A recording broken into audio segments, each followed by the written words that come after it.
नमस्कार दोस्तों, आप देख रहे हैं यूपी समाचार। आइए जानते हैं उत्तर प्रदेश की दिन भर की ताजा और बड़ी खबरें। आज की पहली खबर, योगी सरकार ने दिया दशहरा और दिवाली का तोहफा। बस यात्रियों के लिए राहत भरी खबर है। योगी सरकार ने दशहरा और दिवाली का तोहफा दे दिया है। उत्तर प्रदेश परिवहन निगम द्वारा संचालित समस्त वातानुकूलित बसों के किराए में की गई लगभग 10% की कमी को अग्रिम आदेशों तक बढ़ा दिया गया है। ऐसे में लोग 10% कम किराए पर लोग यात्रा का लाभ उठा सकेंगे। प्रदेश के परिवहन राज्य मंत्री दयाशंकर सिंह ने बताया कि प्रदेश सरकार ने लोगों को दशहरा एवं दीपावली पर तोहफा दिया है। रेलवे में 1 अक्टूबर से लागू हुए नए रेलवे नियम। इंडियन रेलवे ने कल यानी 1 अक्टूबर 2025 से टिकट बुकिंग के नियमों में बड़ा बदलाव कर दिया है। जी हां, अब तत्काल टिकट की तरह ही जनरल रिजर्वेशन टिकट की बुकिंग के लिए भी आधार वेरिफिकेशन जरूरी कर दिया गया है। रेल मंत्रालय के मुताबिक IRCTC वेबसाइट या मोबाइल ऐप पर जनरल रिजर्वेशन ओपन होने के पहले 15 मिनट में टिकट बुक करने के लिए आधार लिंक और ई-वेरिफिकेशन जरूरी कर दिया गया है। दरअसल इसका उद्देश्य टिकट्स की कालाबाजारी, एजेंट्स की धांधली और बॉट्स द्वारा की जाने वाली बुकिंग को रोकना है। आज से यूपी में स्पीड पोस्ट सर्विस महंगी इंडिया पोस्ट ने अलग अलग कैटेगरी के लिए नए चार्जेस लगाए हैं। इसके साथ ही सिक्योरिटी और सुविधाओं में भी सुधार किया गया है। सामान तभी डिलीवर होगा जब रिसीवर का OTP कंफर्म हो जाएगा। OTP बेस्ड डिलीवरी के लिए प्रति सामान 5 रुपए एक्स्ट्रा प्लस GST देना होगा। डिलीवरी का रियल टाइम स्टेटस SMS से मिलेगा। स्टूडेंट्स को 10% डिस्काउंट और बल्क कस्टमर्स को 5% की छूट मिलेगी। झांसी बार काउंसिल इलेक्शन की वोटर लिस्ट पर आपत्ति। झांसी बार काउंसिल इलेक्शन को लेकर एल्डर्स कमेटी ने आपत्तियां मांगी थीं, जिस पर अधिवक्ता ने आपत्ति दर्ज कराते हुए एक ही नाम को 2 बार वोटर लिस्ट में शामिल करने की बात कही। वहीं एल्डर्स कमेटी के चेयरमैन ने बुधवार को सदस्यों संग बैठक कर वोटर लिस्ट को क्रॉस चेक कराया। उन्होंने कहा कि अभी फाइनल लिस्ट जारी नहीं की गई है। सभी सुधार के बाद 3 अक्टूबर को फाइनल वोटर लिस्ट जारी की जाएगी। अतीक का बेटा अली बोला, मुख्यमंत्री जी बचा लीजिए, जो होना था वो हो गया माफिया। अतीक अहमद का बेटा अली अहमद प्रयागराज की नैनी सेंट्रल जेल से झांसी जेल में शिफ्ट कर दिया गया है। यहां उसने मीडिया से कहा, मैं तो दिल्ली में लॉ कर रहा था, फर्जी मुकदमे लगाकर मुझे जेल भेज दिया गया। जेल में रहते हुए मेरे ऊपर 8 मुकदमे लगा दिए गए। अली ने अपनी जान को खतरा बताया। कहा, ये मेरा अल्लाह जानता है कि यहाँ सुरक्षित रहेंगे कि नहीं। मुख्यमंत्री जी से यही कहना है कि जो होना था वो हो गया, लेकिन सरकार के नाम पर कुछ लोग मुझे अन्यथा परेशान कर रहे हैं, उनसे हमें बचा लीजिए। मुझे बेवजह सताया जा रहा है। मुझे रास्ते में पानी पीने तक नहीं दिया गया। केंद्रीय कर्मचारियों का महंगाई भत्ता 3% बढ़ा। केंद्र ने दिवाली और दशहरा से पहले केंद्रीय कर्मचारियों के महंगाई भत्ते में 3% की बढ़ोतरी कर दी है। यह इजाफा 1 जुलाई से लागू होगा। कर्मचारियों को 3 महीने का एरियर मिलेगा। यह फैसला बुधवार को PM मोदी की अध्यक्षता में हुई कैबिनेट मीटिंग में लिया गया। अब कर्मचारियों का महंगाई भत्ता 55% से बढ़कर 58% हो जाएगा। इसका लाभ 49.2 लाख केंद्रीय कर्मचारियों और 68.7 लाख पेंशनर्स को मिलेगा। इससे केंद्र सरकार के खजाने पर 10,844 करोड़ रुपए का भार आएगा।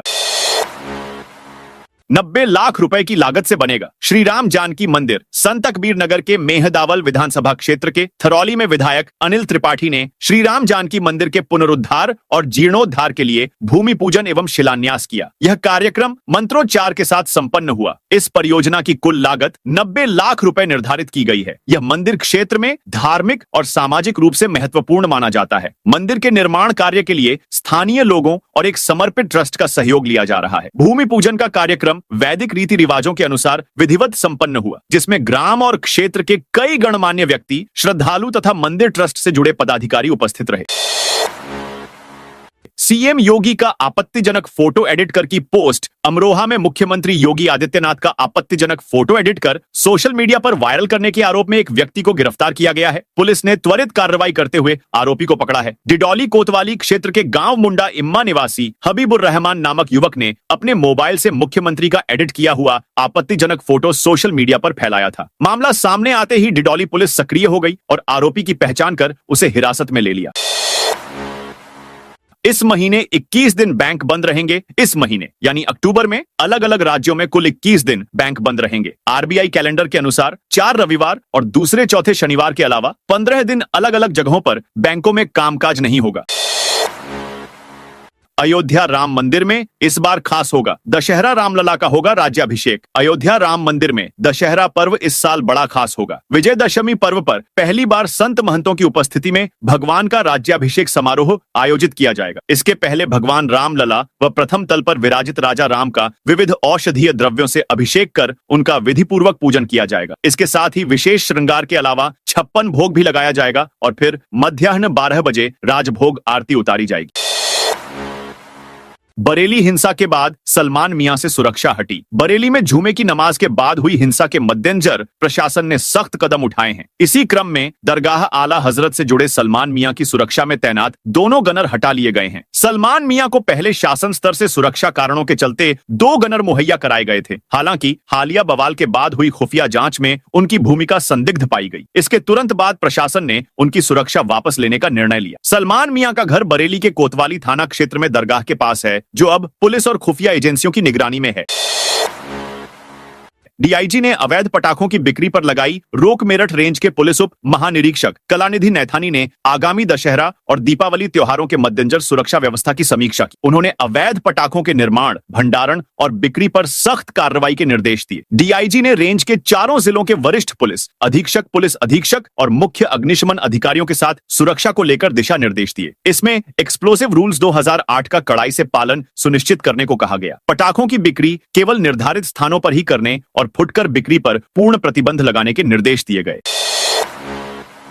चुनाव से पहले यूपी की ग्राम पंचायतों को मिल गया तोहफा। यूपी में अगले साल पंचायत चुनाव होना है, पर पंचायतों में माहौल अभी से दिख रहा है। इस बीच शासन ने प्रदेश के सभी 75 जिलों को तोहफा दे दिया। ग्राम पंचायतों को 15वें वित्त आयोग की संस्तुति में अनटाइड ग्रांट की 15.48 अरब की पहली किश्त जारी कर दी है। इसका काफी फायदा ग्राम पंचायतों को मिलेगा। चुनावी सरगर्मियों के बीच 15वें वित्त आयोग की किश्त खर्चों के अलावा शेष रकम से विकास कार्यों के लिए खर्च होगी। इससे ग्राम पंचायत में निवास करने वालों को भी फायदा मिलेगा। प्रदेश शासन से संयुक्त सचिव जय प्रकाश पांडे ने निदेशक पंचायती राज को इस धनराशि के आवंटन का पत्र भेज दिया है, जिसमें जिलावार आवंटित धनराशि का ब्यौरा दिया गया है।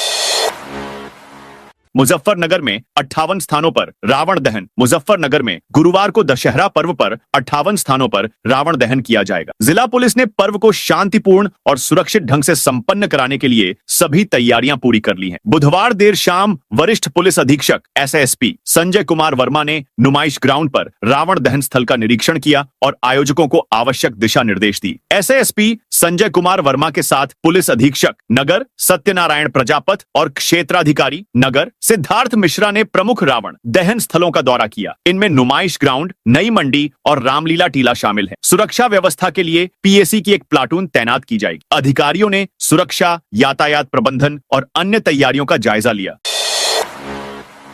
रेल प्रशासन ने त्योहारों के लिए विशेष ट्रेनें चलाईं। आगामी प्रमुख त्योहारों के मद्देनजर रेल प्रशासन ने यात्रियों की सुविधा और सुगम आवागमन सुनिश्चित करने के लिए कई त्योहार विशेष ट्रेनें चलाने का निर्णय लिया है। इन विशेष सेवाओं का संचालन अक्टूबर, नवंबर और दिसंबर 2025 के महीनों में किया जाएगा। रेल प्रशासन के अनुसार ये त्योहार विशेष गाड़ियां मंडल में विभिन्न मार्गों पर प्रतिदिन या निर्धारित तिथियों पर संचालित होंगी। इनमें मुरादाबाद, लखनऊ, पटना, असम, कोलकाता, दिल्ली, गोरखपुर, जयपुर और शहीद नगर जैसे प्रमुख शहरों को जोड़ने वाली ट्रेनें शामिल हैं।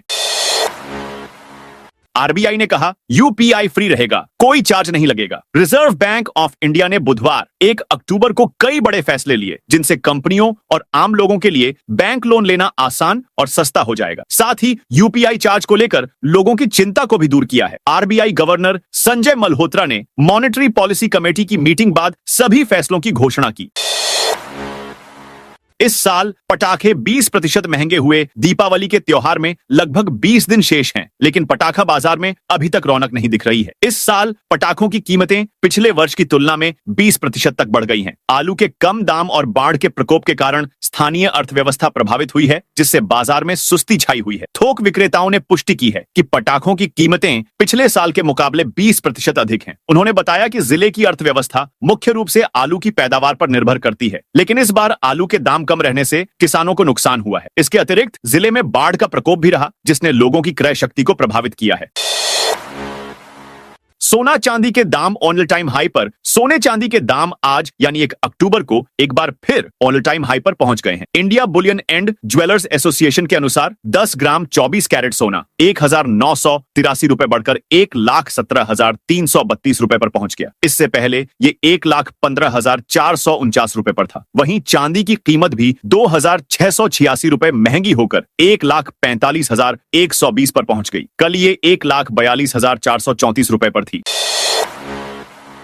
44 घंटा मंदिर में रामनवमी पर उमड़ी भक्तों की भीड़। बरेली के बदायूं रोड स्थित ऐतिहासिक 44 घंटा मंदिर में बुधवार को रामनवमी का पर्व धूमधाम से मनाया गया। इस अवसर पर मंदिर प्रांगण में 84 घंटे तक अखंड हवन, कन्या पूजन और विशाल भंडारे का आयोजन किया गया। बड़ी संख्या में श्रद्धालुओं ने भाग लिया। नवरात्रि के समापन और रामनवमी के अवसर पर सुबह से ही मंदिर परिसर में भक्तों की भारी भीड़ उमड़ पड़ी। 9 दिनों तक व्रत रखने वाली श्रद्धालु महिलाओं ने बुधवार को विधिपूर्वक हवन यज्ञ में भाग लिया। इस दौरान वैदिक मंत्रों के उच्चारण से पूरा वातावरण भक्तिमय हो गया। जेल से छूटने पर दोस्तों संग जुलूस निकाला पकड़े गए तो कान पकड़कर माफी मांगी। वाराणसी में जिला जेल में बंद सजा काट रहे अभियुक्त को जमानत मिली। पता चलते ही रात 9 बजे उसके साथी जेल पहुंच गए। फिर आरोपी का जुलूस निकाला और फूल माला से स्वागत किया। इसके बाद रील बनाकर सोशल मीडिया पर पोस्ट की। रील में लिखा, नरक से मुक्ति मिली। रील सामने आते ही पुलिस एक्टिव हुई और 4 युवकों को गिरफ्तार कर लिया। गिरफ्तार युवकों में जेल से छूटा यश प्रताप भी शामिल है। पकड़े गए चारों आरोपी पुलिस के सामने कान पकड़कर माफी मांगते दिखाई दिए। पुलिस सभी के खिलाफ मुकदमा दर्ज कर जेल भेजा है। इस पूरी घटना का वीडियो भी सामने आया है। लखनऊ जेल में पूर्व मंत्री गायत्री प्रजापति पर जानलेवा हमला। यूपी के पूर्व खनन मंत्री और सपा नेता गायत्री प्रसाद प्रजापति पर लखनऊ जेल में जानलेवा हमला हुआ है। मंगलवार की शाम जेल अस्पताल में एक बंदी ने उन पर लोहे की पटरी से हमला कर दिया। इससे गायत्री प्रजापति के सिर और एक हाथ में गंभीर चोट आई है। उनके सिर में 5 टांके लगे। प्रजापति को किंग जॉर्ज मेडिकल कॉलेज के ट्रॉमा सेंटर में एडमिट कराया गया है। उनकी विधायक पत्नी महाराजी देवी बेटी के साथ रोते हुए ट्रॉमा सेंटर पहुंची है। यहाँ गायत्री प्रजापति ने कहा, शातिर अपराधी था जिसने हमला किया। वहीं सपा प्रमुख अखिलेश यादव ने कहा, कहीं भी कोई भी सुरक्षित नहीं है। जेल में पूर्व मंत्री पर हुए हमले की निष्पक्ष न्यायिक जांच हो। आज लखनऊ में शराबबंदी गांधी जयंती पर लखनऊ में गुरुवार को शराब और अन्य नशे की चीजों की बिक्री पूरी तरह बंद रहेगी। जिला आबकारी विभाग ने इसको लेकर सख्त आदेश जारी किया है। तय नियमों का पालन न करने पर संबंधित दुकानदारों पर कार्रवाई होगी। गांधी जयंती को देखते हुए जिले की सभी देशी शराब की दुकानें, मॉडल शॉप, कंपोजिट शॉप, भांग और ताड़ी की दुकानें, बार और थोक बिक्री करने वाली जगहों को एक दिन के लिए पूरी तरह बंद रखने का निर्देश दिया गया है। आदेश में कहा गया है कि यह फैसला 2 अक्टूबर की गरिमा और शांति बनाए रखने के लिए लिया गया है।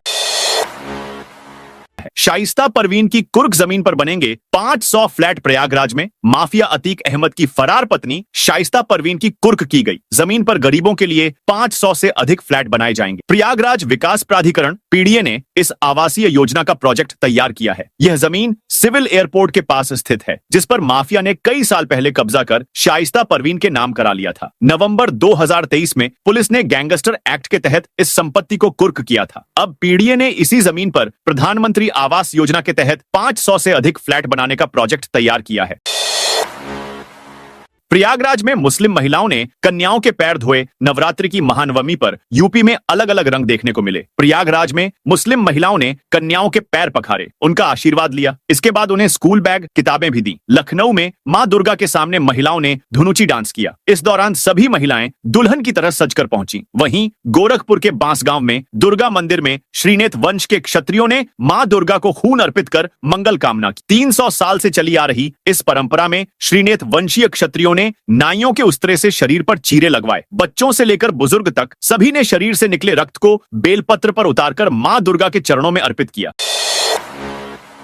यूपी में फिर से सक्रिय हुए मानसून ने यूपी के तमाम जिलों को तरबतर कर दिया है। आज वाराणसी, जौनपुर और कानपुर समेत 36 जिलों में बारिश का अलर्ट है। वाराणसी में मंगलवार शाम हुई तेज बारिश बुधवार तड़के 3 बजे तक जारी रही। 8 घंटे में 60 मिलीमीटर बारिश रिकॉर्ड की गई। लौटा टीला मठ की दीवार ढह गई। जालौन में 100 साल पुराना शिव मंदिर ढह गया। यूपी के 36 जिलों में बारिश का अलर्ट, जिसमें मिर्जापुर, चंदौली, वाराणसी, गाजीपुर, जौनपुर, चित्रकूट, महोबा, बांदा, हमीरपुर, फतेहपुर, जालौन, रायबरेली, कानपुर नगर, ललितपुर, झांसी, इटावा, आगरा, फिरोजाबाद, मैनपुरी, इटावा, हाथरस, मथुरा, आजमगढ़, मऊ, देवरिया, गोरखपुर, संत कबीर नगर, कुशीनगर, कानपुर देहात, उन्नाव, औरैया, कन्नौज, फर्रुखाबाद, महाराजगंज, सिद्धार्थनगर। यूपी का दौरा करेंगे त्रिपुरा के मुख्यमंत्री माणिक साहा इस महीने लखनऊ का दौरा करेंगे। वो प्रदेश के सबसे बड़े चिकित्सा विश्वविद्यालय केजीएमयू के पुनर्भवन और मैक्सिलोफेशियल ट्रॉमा गैलरी से जुड़े कार्यक्रम में बतौर मुख्य अतिथि शामिल होंगे। 31 अक्टूबर से शुरू हो रहे इस 3 दिवसीय कार्यक्रम में मैक्सिलोफेशियल ट्रॉमा के कई दिग्गज एक्सपर्ट भी शामिल होंगे। इनमें चेन्नई के डॉक्टर अनंत नारायण भी शामिल हैं। नाटी इमली भरत मिलाप को लेकर ट्रैफिक डायवर्जन जारी। विश्व प्रसिद्ध काशी में नाटी इमली का भरत मिलाप को देखते हुए ट्रैफिक डायवर्जन है। हजारों की संख्या में उमड़ने वाली भीड़ के अत्यधिक दबाव को लेकर वाहनों के पार्किंग की व्यवस्था की गई है। गुरुवार की सुबह दोपहर 11 बजे से कार्यक्रम समाप्ति तक डायवर्जन लागू रहेगा। एडीसीपी ट्रैफिक के अनुसार संपूर्णानंद संस्कृत विश्वविद्यालय से नाटी इमली की तरफ आने वाले सभी प्रकार के वाहन धूपचंडी तिराहा से रामकटोरा की तरफ डायवर्ट होंगे। उन्होंने बताया कि 11 बजे से शाम 6 बजे तक रूट डायवर्जन को लागू किया गया है। काशीवासी इसका पालन करें। प्रेमानंद के श्रीजी मंदिर पहुंचने की अफवाह। प्रेमानंद महाराज के आने की खबर से श्रीजी गांव में आस्था उमड़ पड़ी। मंगलवार रात 2 बजे से बुधवार सुबह 9 बजे तक करीब 15,000 लोग मंदिर पहुंच गए। सड़क और मंदिर परिसर भक्तों से भर गए। लोग घंटों खड़े रहकर इंतजार करते रहे। दरअसल रात में अफवाह फैली थी कि महाराज जी आ रहे हैं, लेकिन सुबह 4 बजे एक बार फिर माइक से अनाउंस हुआ महाराज नहीं आएंगे। घोषणा सुनकर लोगों के चेहरे उतर गए, लेकिन महाराज के शिष्यों ने व्यवस्था संभाली। उन्होंने भक्तों से संवाद किया। वाराणसी में भोजपुरी सिंगर पवन सिंह का कार्यक्रम कैंसिल। हंगामा। वाराणसी में गरबा डांडिया कार्यक्रम निरस्त हो गया। यह कार्यक्रम आज ही होटल डी पेरिस में होना था। इसमें भोजपुरी गायक पवन सिंह को इनवाइट किया गया था। 4,000 टिकट बिक चुके थे। शाम करीब 6 बजे लोग होटल पहुंचे तो पता चला कि कार्यक्रम कैंसिल हो गया है। इसके बाद लोगों ने हंगामा शुरू कर दिया। आयोजक से टिकट के अपने पैसे वापस मांगे। इसको लेकर आयोजक से उनकी नोकझोंक हो गई। हंगामा बढ़ा तो मौके पर पुलिस पहुंची। पुलिस ने लोगों को समझाने की कोशिश की, मगर लोग नहीं माने। इस दौरान पुलिस से भी लोगों की नोकझोंक हुई। स्थगित हो सकती है यूपी टीजीटी की परीक्षा। उत्तर प्रदेश शिक्षा सेवा चयन आयोग की अध्यक्ष प्रोफेसर कीर्ति पांडे के जाने के 3 दिन बाद ही पीजीटी की परीक्षा स्थगित कर दी गई। आयोग की ओर से अपरिहार्य कारणों से परीक्षा स्थगित किए जाने की बात कही है। इससे सीधे सीधे 4.64 लाख अभ्यर्थी प्रभावित हुए। दरअसल यह परीक्षा 15 और 16 अक्टूबर को होनी थी। अब यूपी टीजीटी 2022 परीक्षा को लेकर भी अभ्यर्थियों में असमंजस की स्थिति दिखने लगी है। दरअसल यह परीक्षा 18 और 19 दिसंबर 2025 को है। इसमें से 8.69 लाख अभ्यर्थियों ने आवेदन किया। बरेली में 5,000 दंगाइयों को दंगे की जिम्मेदारी दी गई थी। बरेली में हुई हिंसा की स्क्रिप्ट कई दिन पहले लिखी जा चुकी थी। आई लव मोहम्मद पोस्टर विवाद की आड़ में पूरे शहर को जलाने की साजिश रची गई थी। इसके लिए 5,000 उपद्रवियों की फौज तैयार की गई थी। सभी को मस्जिदों में रोका गया था। ईंट, पत्थर, पेट्रोल बम और अन्य हथियार भी उपलब्ध करवाए गए थे, लेकिन पुलिस की सूझबूझ से बरेली जलने से बच गया। मौलाना तौकीर ने सोचा था कि 2010 की तरह 2025 में भी बरेली में दंगा करवाए। पुलिस की जांच जैसे जैसे आगे बढ़ रही है, रोज नए खुलासे हो रहे हैं। अब तक की जांच में यह साफ हो गया है कि यह दंगा एक संयोजित साजिश थी, जिसका मकसद सरकार को बदनाम करना था। धर्म की आड़ लेकर तौकीर रजा लगातार लोगों को भड़काने का काम कर रहा था। इरफान सोलंकी बोले, एक सीट से बेगम, एक से हम लड़ेंगे। कानपुर में 14 सीटें हैं, सभी जीतेंगे। एक से बेगम और एक सीट से हम लड़ेंगे। आप लोग दुआ करिए। विधानसभा भी लड़ेंगे और लोकसभा का भी चुनाव लड़ेंगे। ये बात जेल से बाहर आने के बाद मंगलवार देर रात 2:30 पर अपने घर कानपुर पहुंचे सपा के पूर्व विधायक इरफान सोलंकी ने कही। उन्होंने यह भी कहा कि सबसे पहले मैं अपना इलाज कराऊंगा। जेल में मेरी पथरी 3 गुना बड़ी हो गई। एनपीएस में पूरी रकम शेयर बाजार में लगा सकेंगे। एनपीएस के नॉन गवर्नमेंट सब्सक्राइबर्स अब अपनी पूरी रकम शेयर बाजार में निवेश कर सकेंगे। अभी तक एनपीएस में इक्विटी इन्वेस्टमेंट लिमिट 75% तय थी। इसका फायदा उन लोगों को होगा जो ज्यादा रिटर्न के लिए स्टॉक मार्केट में रिस्क लेने को तैयार है। इससे निवेशकों को रिटायरमेंट तक बड़ा फंड बनाने का मौका मिलेगा। आज से टाटा मोटर्स का बिजनेस 2 हिस्सों में बंटा। डीमर्जर के बाद टाटा मोटर्स का शेयर बुधवार 1 अक्टूबर को 5.56% छड़कर बंद हुआ। आज से कंपनी का बिजनेस को 2 हिस्सों में बंट गया है। अब कंपनी का कॉमर्शियल व्हीकल बिजनेस जैसे ट्रक बस अलग company TML commercial vehicles limited में चला गया है और पैसेंजर व्हीकल बिजनेस जैसे car SUV Tata Motors passenger vehicles limited के नाम से चलेगा। इस सेपरेशन से टाटा मोटर्स से मौजूदा शेयर धारकों को एक शेयर के बदले कॉमर्शियल व्हीकल कंपनी का एक शेयर मिलेगा। शेयर धारकों को 14 अक्टूबर को रिकॉर्ड डेट पर ये शेयर्स मिलेंगे। कंपनी दोनों बिजनेस को अलग अलग रास्तों पर तेजी से बढ़ाने के लिए यह कदम उठाया है। विश्वनाथ धाम के 2 किलोमीटर के दायरे में अब इनकी एंट्री होगी बैन। श्री काशी विश्वनाथ धाम से 2 किलोमीटर की परिधि में बड़ी स्कूल बसों को प्रतिबंधित किया जाएगा, जिसके बाद विश्वनाथ मंदिर, गोदौलिया, दशाश्वमेध घाट जाने वाले मार्गों पर सिर्फ छोटी स्कूल बसों अथवा कैब को अनुमति दी जाएगी। ट्रैफिक विभाग ने महाकुंभ के दौरान यह प्रतिबंध लगाया था, जिसे अब स्थायी करने की तैयारी कर ली गई है। रिंग रोड प्रस्ताव का पता चलते ही लेखपाल ने खरीद ली करोड़ों की जमीन। यूपी के कानपुर में डिमोट करके लेखपाल बनाए गए कानूनगो ने रिंग रोड के जमीन अधिग्रहण में जमकर खेल किया था। रिंग रोड निर्माण के प्रस्तावित रूट की जानकारी पहले होने पर लेखपाल ने अधिग्रहित दूल और रौतेपुर गांव में अपने और परिवार के नाम पर करोड़ों की जमीन खरीदी। अधिग्रहण में उसकी सिर्फ एक संपत्ति ही अधिग्रहित की गई, जिसका उसने 1 करोड़ का मुआवजा भू अध्याप्ति कार्यालय से उठाया है। ऐसे में रिंग रोड और न्यू कानपुर सिटी समेत कई परियोजनाओं का 450 हेक्टेयर जमीन का अधिग्रहण और बांटा गया 1250 करोड़ का मुआवजा शक के दायरे में है। कुल मिली संपत्ति में से 29 बेनामे लेखपाल के नाम पर ही हैं।